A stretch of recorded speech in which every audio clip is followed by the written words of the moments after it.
பூஞ்சோலை மாணவர்கள் அனைவருக்கும் வணக்கம். இன்றைக்கி கோயில்கள் சார்ந்து ஒரு முக்கியமான இன்ஃபர்மேஷன் பார்க்க போகிறோம். என்ன அப்படின்னா, தென்னகத்தின் மேரு என்று அழைக்கப்படக்கூடிய கோயில் எது அப்படின்னா, ராஜராஜ சோழன் எழுப்பிய தஞ்சை பெரிய கோயில்.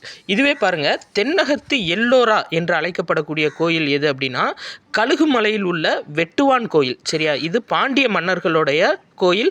பாண்டிய மன்னர்களோட ஒற்றை கற்றளிக்கு ஒரு மிகப்பெரிய சான்று எது அப்படின்னா, கழுகுமலை வெட்டுவான் கோயில். இது தென்னகத்து எல்லோரா அப்படின்னு அழைக்கப்படுது.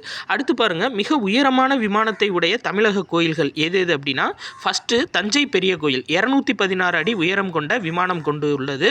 இதை கட்டினவர் யாருன்னா முதலாம் ராஜராஜ சோழன். அடுத்து பாருங்கள், கங்கை கொண்ட சோழபுரம் 2வது இடத்துல இருக்குது, 170 அடி உயரம். இதை கட்டினவர் முதலாம் ராஜேந்திர சோழன். கங்கை கொண்ட சோழபுரம் எந்த மாவட்டம் சொல்லி ஓல்டு கொஸ்டினில் கேட்டிருக்காங்க. இது அரியலூர் மாவட்டம். சரியா? தஞ்சாவூர்னு சொல்லி நிறைய பேர் தப்பா அடிச்சுட்டு வந்தாங்க. கங்கை கொண்ட சோழபுரம் இருக்குது அரியலூர் மாவட்டம்.